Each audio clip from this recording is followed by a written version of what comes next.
this stuff is just so important and personal that I was afraid I would get tongue-tied. So, anyway, I'll try not to read it, but actually I woke up at 4 o'clock this morning and stayed up because I kept trying to ask myself why I paint what I paint. And a couple of words came to mind. One was reverence, and the other was joy.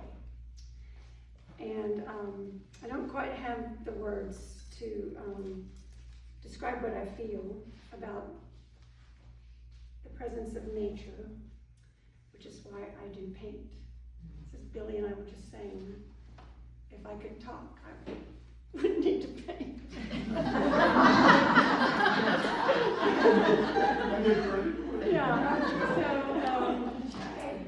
So I mean, what I want to say is that these works are my way of paying attention and kind of honoring to me what feels miraculous, what we see in nature, and try to translate that astonishment into something visible. So I guess the other thing I want to try to say is that I feel a lot of gratitude as I observe and go travel and look at flowers. And I mean, it sounds really corny, but it's moving to me to really, really look. So the subjects, I was going to pull down a painting with some mountains in it. Could you hand me that one? Janet? Yeah, the one with the little.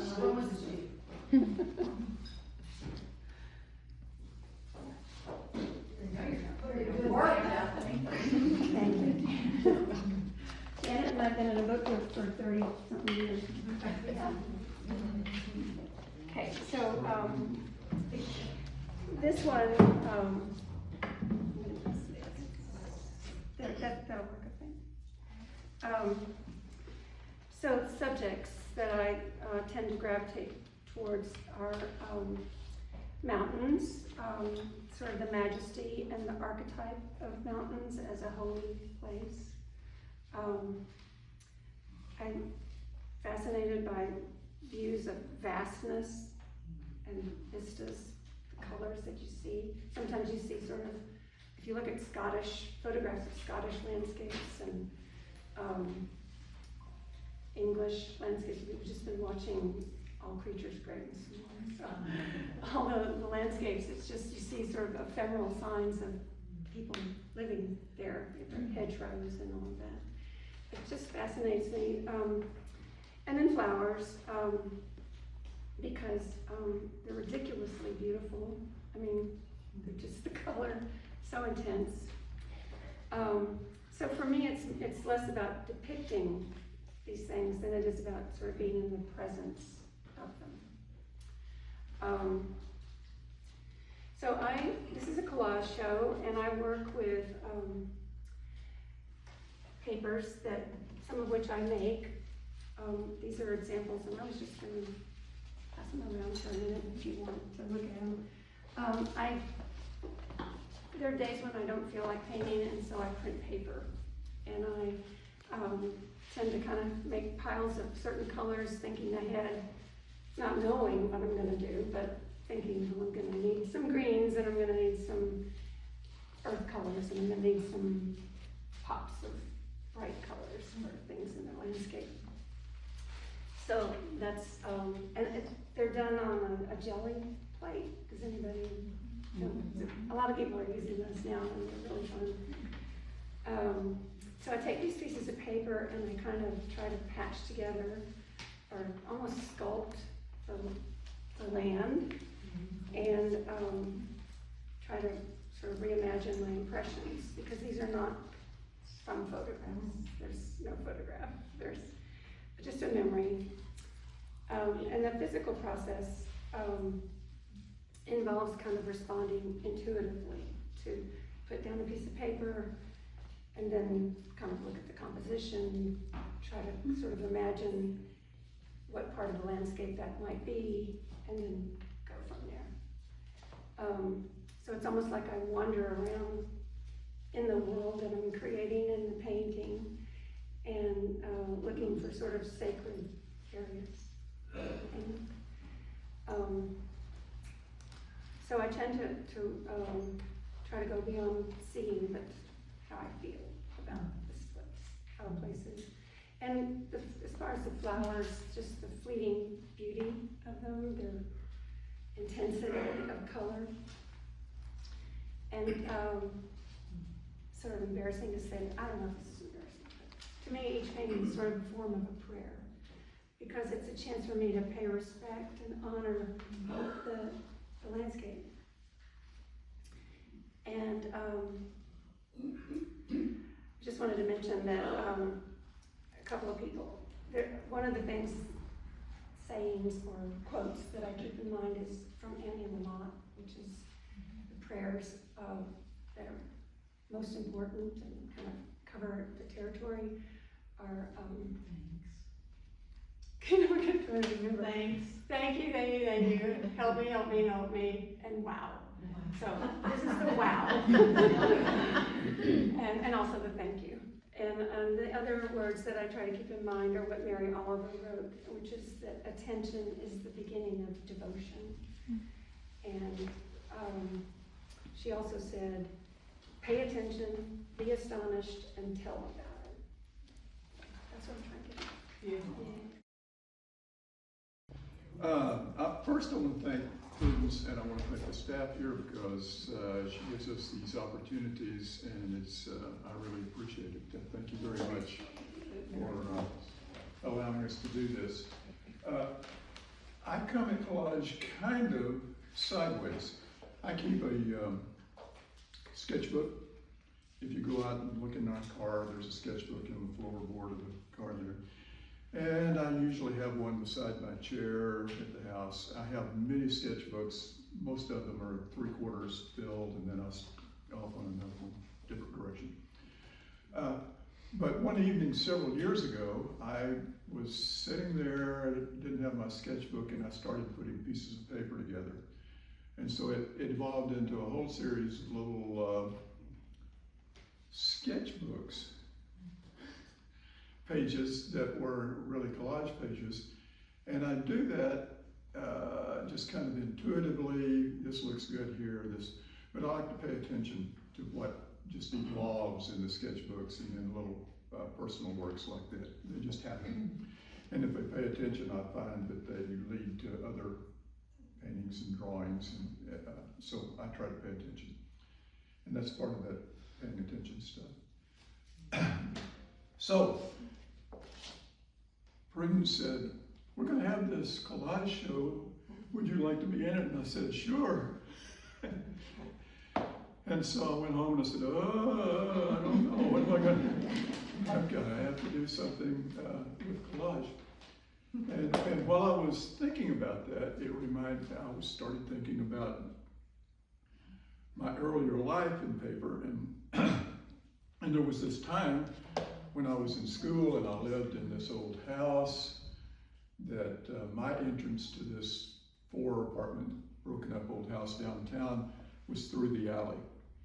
So as I was walking through the alley one day, I walked behind a building that sold house furnishings and things like that. And there was, in their trash pile, there was this little book of wallpaper samples. So I picked that up, and that wallpaper sample book went with me wherever I moved and wherever I lived. And so it had resided several places and existed over a number of years. And I thought about that when you said collage, and I thought, I could make a collage out of some of those deals. Well, that book had been lost for probably a decade. I didn't know where it was. And I have this large, Tim will attest to this, I have this large collection of art supplies, junk, stuff. I'm not really a hoarder, but I am cheap, and if I think I can make art out of it, I'll pick it up and try to use it. Well, while I was thinking about that and trying to figure out where that book was, it just magically appeared. It was laying on a shelf there where dust had covered it up, and it was just waiting, I guess, till Prudence said, would you like to be in this show? And I said, yeah. So, with that book, I made the larger collage back there, and I call it Places, because it's made primarily out of those pages out of that little sample book. And I didn't have as big a pile, but I have visual aids since this is a deal. So here are two little squares, samples. This is the book was that size? yes, this is the size it was. There's a little post right here. And this is Winfield, leaf column. The roll is 15 feet by 30 inches, trims to 27, and stocked in multiple roll bolts. So I'm not sure where you can find it, but so the collage Places, because it's been so many places, is really a study in rhythm. All of the little pieces of paper are torn into rectangular shapes, not finely cut into rectangular shapes and then juxtaposed on each other. So it was a great thing for me to do. It doesn't really fit my body of work, does it? I don't think so. Anyway, but it is representative of me. And it has some history there of the many places I've been lucky enough to be, people I've known, projects that I've been involved in, because I've used it in all kinds of little projects. The other collages mounted on wood are behind Tim McMeans over there, and they really are kind of reactions to conversations that Tim and I have had. I'm sorry, Tim. In anticipation of the show that we're going to have together here Sunday. So, I am open to questions. I have a question of the group. It's becoming my trademark. My question to the group is, why did Van Gogh follow art instead of a music career? And the answer is he didn't have an ear for it. But, so I have an answer. Sorry. Jeez, how quickly they turn.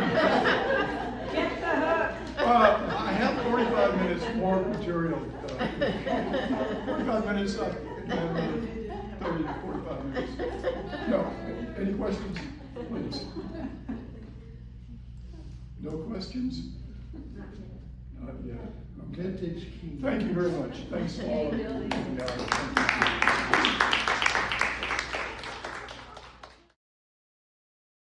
Telling stories. The problem is, for me, usually, I have no idea what the story is when I start. In fact, I have no idea until probably the end what the story is. I collect lots and lots of images from magazines and catalogs and photographs, my own photographs. And it's just a big old pile of stuff. And so I just go in there and I start thumbing through them, sifting through them, and I pick out images that for some reason to me seem to go together. I don't know why. I just think, oh, these will do these. So that's kind of how I start. I've always been interested in ancient cultures and other cultures, foreign to me cultures. I'm interested in symbolism and mysticism and mystery. So a lot of times my story is, I don't know, it can be kind of a mystery. I don't really know. But I take the images, the start of this little pile of images, and I usually use, for a background, I usually either do an acrylic wash or a watercolor wash, maybe a monotone. I may use some carved stamps to add something to the background. And then I start placing the images. And I can use, I want a seamless, I'm trying to get a seamless picture, a seamless idea.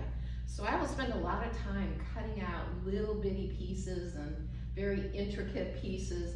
I will get rocks, well, I'm a geologist by training, so I will get rocks from like 6 different magazines and create my own landscape. Not the landscape that was there, no, I have to get the rocks, the particular rocks that I want, and put them together to get my landscape. So that's the kind, I spend a lot of time on it, let's put it that way. But, so as I'm going along with this whole process, eventually I realize, oh, this is kind of interesting. This is kind of, I see a story. And so at that point, I'm getting closer, I think, to the finish. And I think, well, I just probably needed something else. And so I'll starting through again. I have in my mind, now I think, oh, I know what it is, and I need this thing to finish it. But as I'm sorting through my piles, I pick out something totally different that seems even better. And that's usually about the last thing that I put down as a finishing. But that's how I create, and I just enjoy the whole idea. I tend to, a lot of times I will have people in my image. I like to have people as part of the story. It is part of the story. And frequently, you might see just their back or their side, and they're looking at something. They're looking at something, and then I create, what are they looking at? Or why are they there? And that's how I do it. And what are they looking at? I don't know, and that's the part. It's up to you. What are they looking at? That's the mystery. That's the, I mean, I have my ideas, but I don't like to, impress my ideas on what you might think that is going on in the story. So that's how I approach it. That's all I have. What's the name of this piece? What did I name? Oh, Perspectives. Perspectives. Wow. So, and that can be interpreted a lot of different ways. All right, that's it. Collecting the stories. I heard from one of my neighbors that another neighbor said, well, there goes Lyn Belisle picking up trash by the side of the road. So I get it. I understand these things that we pick up and collect. And I think that as artists, we're always looking for stories and also clues. I have always been drawn as a collagist and an assemblage artist to human faces, and I'm not quite sure why. It's almost, not to get sentimental, but it's almost like looking for the daughter I never had, or somebody in my past that I've missed, or I'm looking at faces all the time to see what the resonance is. And so a lot of my collages, like this one, which is called The French Lesson, are based on faces that just sort of stop me in my tracks, faces that might say, I know more than you do. And so I start with that, and both in my clay work and in my collage work.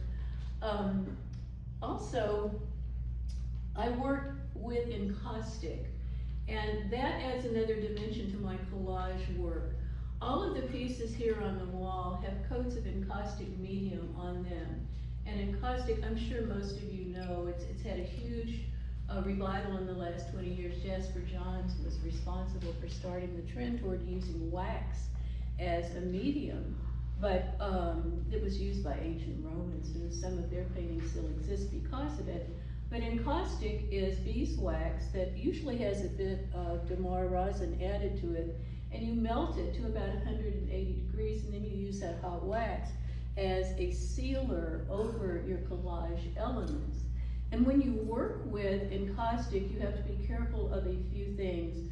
First of all, the surface has to be permeable by the wax. So I can't take acrylic medium and paint it on here and then go back with wax, because ultimately it would just flake off because there's a polyvinyl base and acrylic medium. So the surface has to be receptive to the wax friendly. I've just started using mulberry paper, which is great. It loves the wax, and it uses more wax than most paper does, but it has a wonderful texture here. And then you can layer things. For example, I might start with this layer and put wax over it, and then add this image and put wax over it. And the wax produces a translucency that you can't get with anything else. As far as the content of collage, just looking around, the stories that all of this tells, it doesn't have to have a story, but if it doesn't have a story, like Cris was saying, I make one up about it. You know, if it doesn't tell him, looking at Tim's crow over there, I know what he's up to. You know, I'm making a story up about him. Or looking at Billy's guy over there with the beard, I know, you know, that he's really important. He has a story, and so I think we all look for clues. I call them shards. When in my writing about my art. But with collage, this piece is the one that's featured in the catalog with the description, and you can read about it, especially about some of the things like the lines. I wanted to convey the fact that we're almost looking through a window at her. We can't see exactly what's going on with her, but we're looking through a grid at her. And it's not spying exactly, but it's definitely observing. We're not really close to her. And the idea of elements in collage, what some of you were saying about what to put with what, it's amazing. I happen to put a pomegranate there, but what if I had taken this space right here, and instead of the pomegranate, I had put this space there? Do you see how that changes the story? It brings in an element of competition, loss, what? Jealousy? What if I did this? What does that do? Right? It changes the whole composition. And with collage, even though we might think that what we put in is sort of dictated by the materials we have, we can tell our stories through these images. And because it is collage and it's not intended to be a representational painting of something, we can get away with things like that, with putting in images that don't go together but very strongly give a message together. So when Prudence said that I could be in this show, I just was thrilled. And I love collage. I love the work of my fellow artists. I love Prudence and Sarah and you guys, and I'm so glad you are here. Thank you very much. It's just a pleasure to be part of this wonderful exhibition. Hi, I'm Marcia Roberts, and I'm going to talk to you today about the 6 collages I made for the Piecework art show here at the Prudencia Gallery. And the first one I made, actually Prudence has these all in order of the way I made them, so that's kind of nice. The first 3 are geisha girls that I found in a Cut and Collage magazine. This was the first one I made, and I thought she had kind of a sly look on her face, and so perhaps she had a secret. Therefore, I came up with the title of Will the Pesky Rape and Tell? She is encased in, what made me think of like a bird cage, but she has a definite secret. And this is the garden out here that she was looked at every day. And so my idea was she converses with somebody every day, whether that may be a lover or a child who's passing by or whatever. This girl popped out at me, and I decided she's great. She was great. She is leaving wherever it is that she has been staying. And she is going to the land of dragonflies. And she said, and the haiku I found to go with that was by Esau. What's the Lord's vast wealth to me, his millions and more, dew on trembling grass? The last girl I thought she looked rather sad, and I felt like she was longing for her home. And I found another Isa, a haiku that says, "Mother, I weep for you as I watch the sea, each time I watch the sea." After I finished those three, I showed them to Cris Thompson, who said, "Oh, are you making a series about women?" And I thought, well, okay, I'll gather some papers together and see if I can figure out something for women. But it didn't work, so I went to an old journal that I had where I made collages and wrote about them. That was from several years ago. And I found this one. I added things to it and kind of changed what I was thinking about it. And it's a woman, and it's her birthday, and she's celebrating with friends. But her mind wanders back to her childhood. This is what I'm thinking. The viewer will have their own story. But if she's watching herself as a child, imagining that there she is, drawing or doing some art. And it's a primal time in her life. She's probably 40-ish, okay? A lot of things happen and change then. Maybe she'll go back to her art, or maybe the viewer will have a different story to tell. Here, this woman came from a photo that I found in an antique shop, and I found her very interesting. She looks like she's very well educated.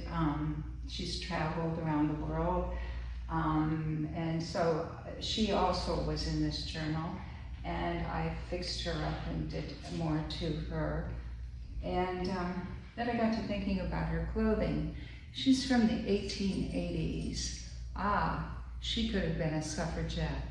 So, looking for the vote.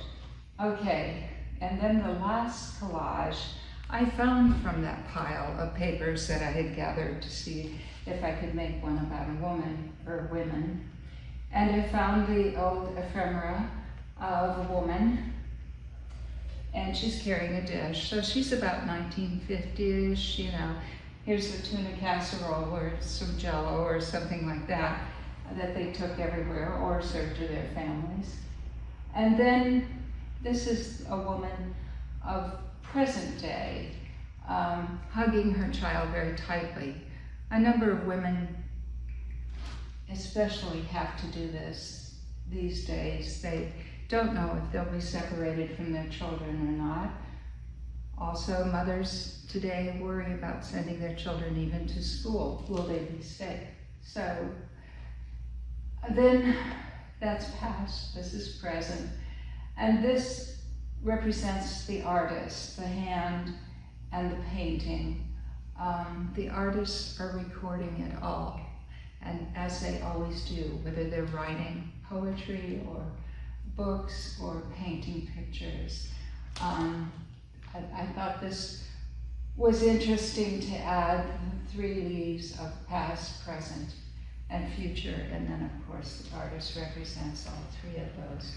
To accompany the three geisha girls, I wrote my own haiku to go with each of those, and for each of these I wrote another Japanese form called a heibun that has a paragraph with a haiku at the end. Thank you very much. Piece is called Remnants Gathered. It began in 1924. 1924. How about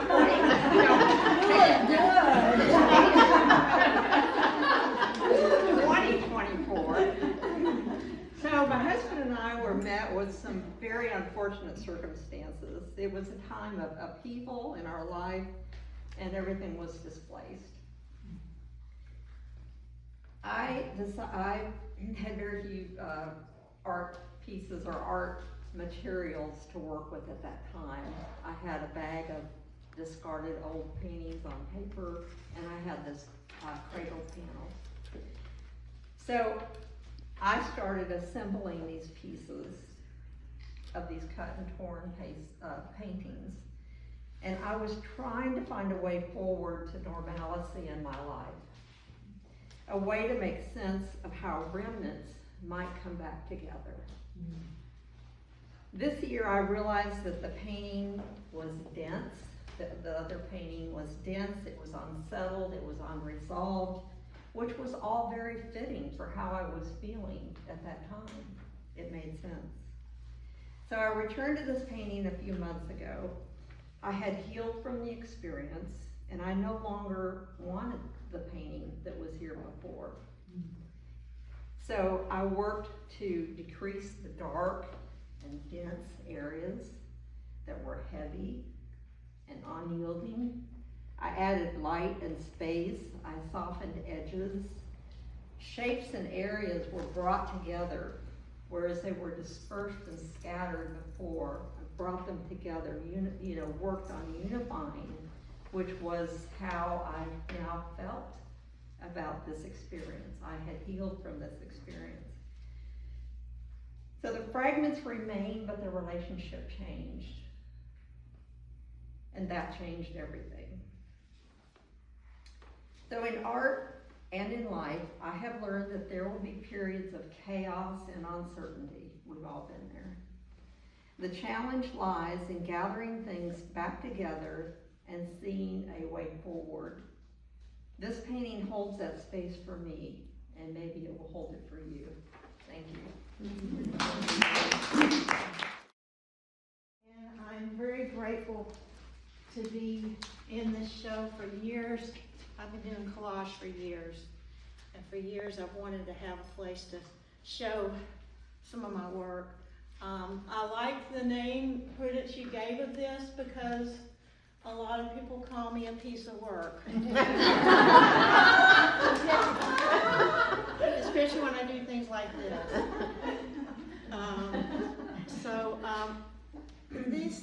When I do these, years ago I did a lot with more stamps. I still have a lot of stamps. I did a lot of stamp collages with trying to do the color spectrum and all that, but I went through a shift. I needed to do these. I was working with landscapes for quite a while, and I just kind of hit a wall.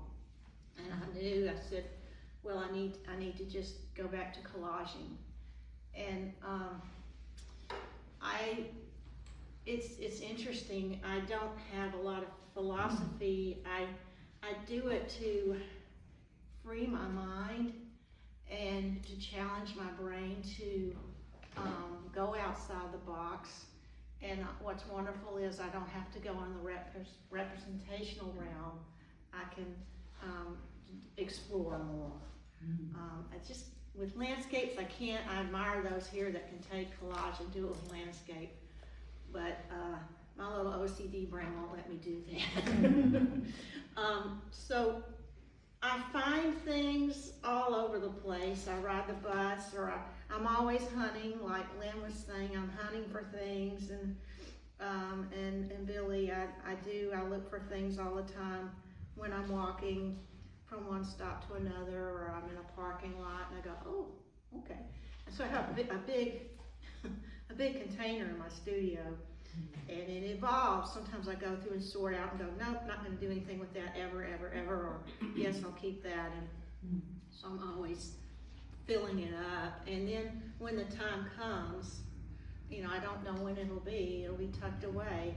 And so a lot of these, she's not here today. One of my fellow artist friends, Irina Taylor, has work here, goes to River Art Gallery, and she used to park at the La Baita parking lot a lot, so I'd always ask her, you got a ticket? You got a ticket? And she'd hand them to me, and she saved stamps, and other people saved.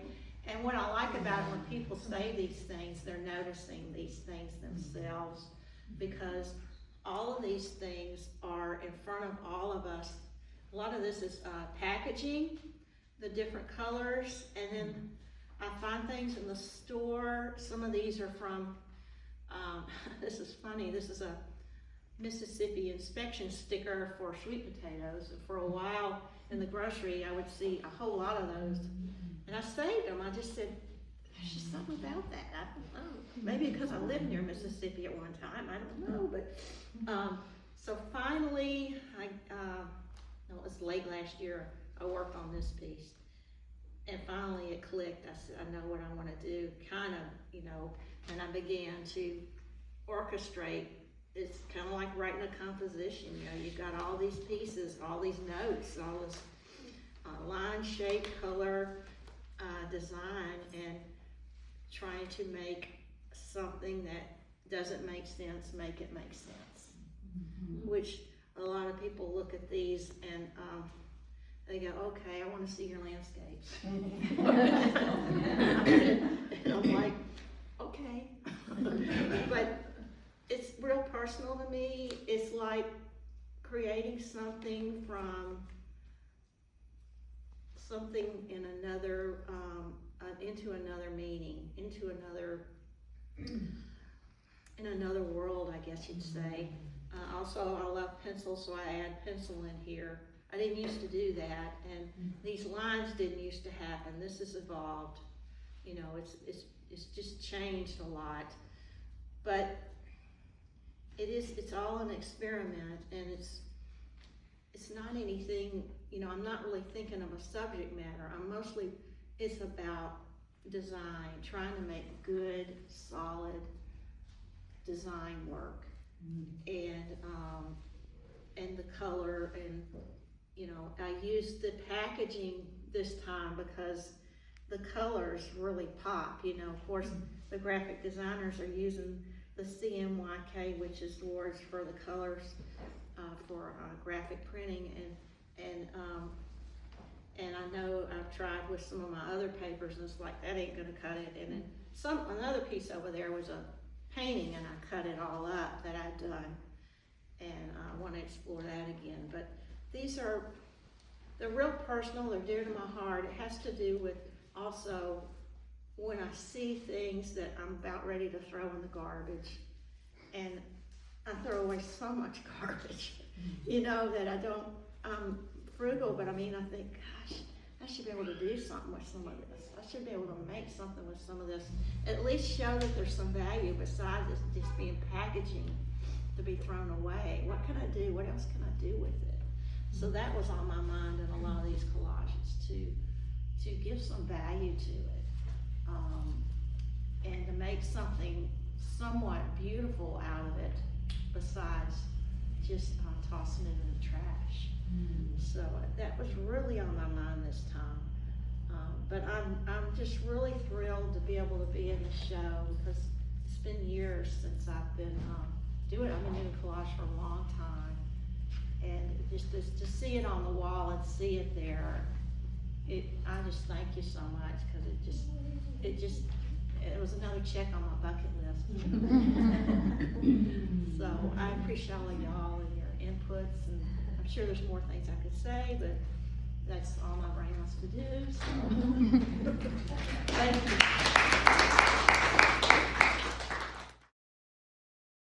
Everyone, thanks for coming today. My work's a little different because I don't really collect the found objects and collect found papers. So what I do is I started doing collage during COVID because I wanted to try something different other than oil painting. So I used to make paper at the Southwest School, and so I had a lot of handmade paper that I had done, and then I would go to Azel. Oh, thank you, Prudence.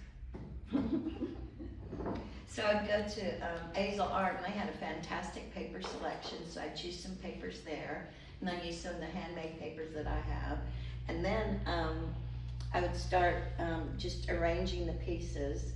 I've always been so inspired by my grandmother and her gardens. So I was thinking, and then the other thing is that when I grew up, or when we'd come to Texas in the summer, the cotton fields would be blooming. And so when you're driving down the country roads and you see those rows of cotton, white cotton, and how it like spans out and makes kind of an interesting pattern in the landscape. So that's always been really impactful on my design sensibility.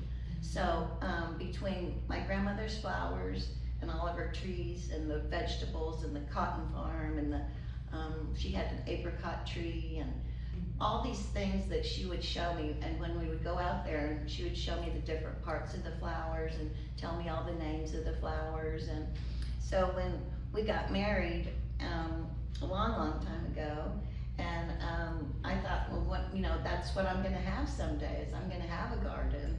And I knew all the things I wanted in my garden. But then we started looking for a home here, and we decided to move to Hollywood Park, and Hollywood Park is known for the deer there. So I can't have any kind of garden there. So what I have is lantana, because the deer don't eat it. They don't eat the sago palms, so I've got a bunch of sago palms. They don't eat iris, but I can't grow iris because we just don't have enough moisture here in Texas, in this part of Texas. But so anyway, when I was in college, I took a botany class, and that's when I really got interested in plants and flowers and the kinds of processes that they go through. And as I've been reading more lately, there have been some books out and some research done that plants can actually communicate with each other. Have you all heard about that? Well, they say that trees and other plants can connect and respond to one another. So that really got me intrigued in thinking, how can I continue using nature in my work? So nature's been the impetus for my work my whole life. And Steve was talking about, and somebody else said about doing collages in high school and kindergarten. And I mean, I've done collages my whole life and have loved it.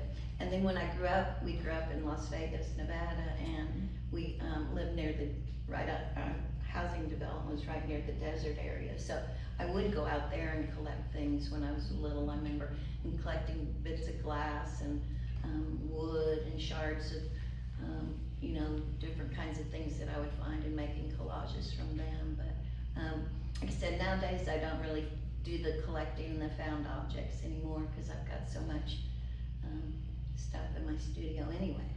And you know, with the paintings and the watercolors and then the collages now. So, and as everybody has said, Prudence has been so wonderful. She changed my life the day I came in here. I accidentally came in here, and we laugh about it. And it was for Mary Jane's opening. Mary Jane's wasn't here, nobody was here. So I said, hi, I'm here for Mary Jane's opening, and looked around, there was nobody here. And so she had a minute, so we started visiting, and she asked to see my work, and then she came over to the studio and started looking at some of the pieces and has taken me under her wing.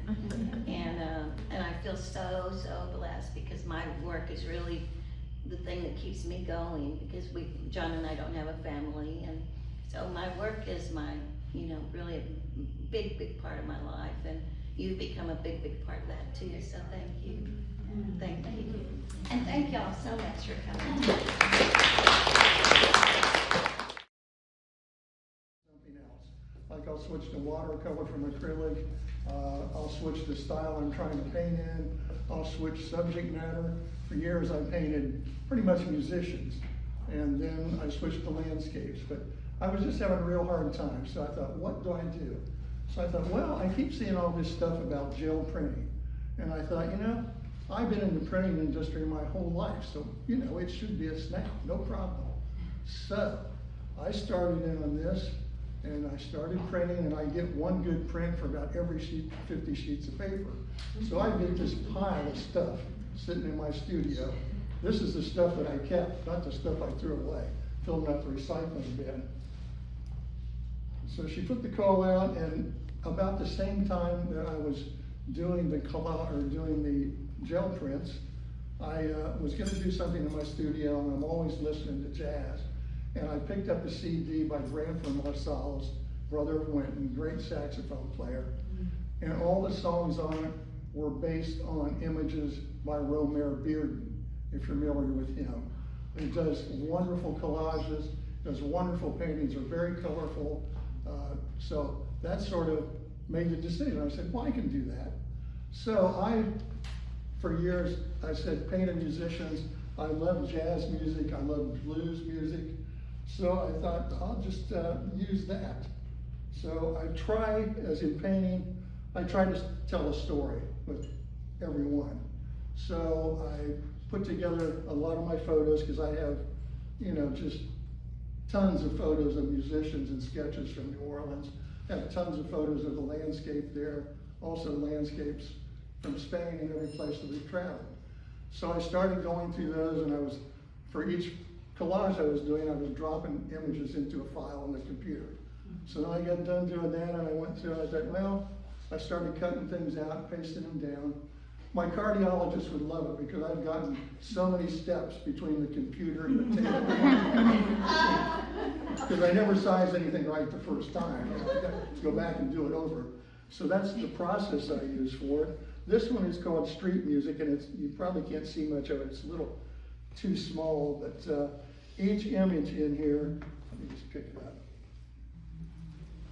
Each image is like from a separate painting.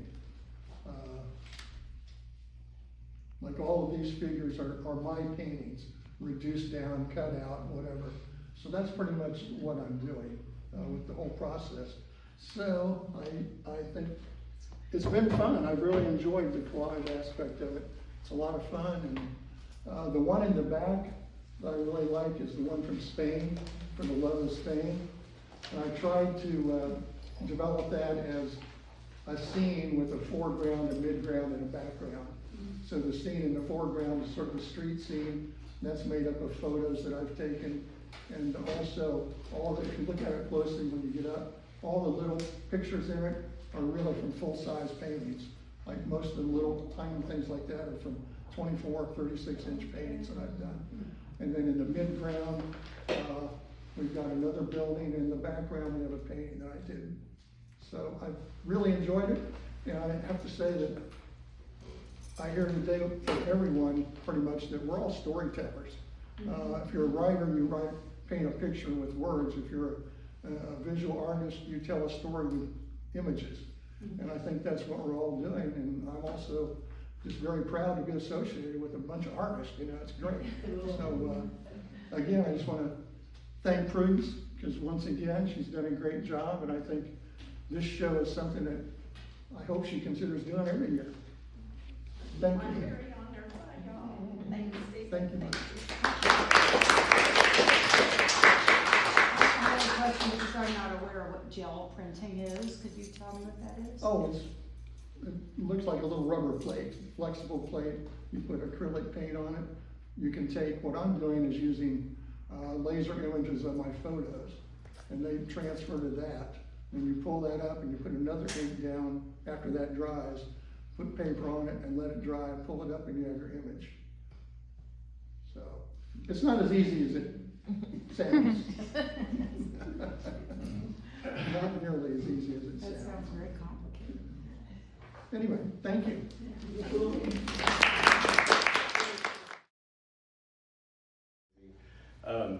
Take it a step further with Prudence, shows like this build community within the artist and within the group, and I think that's really important.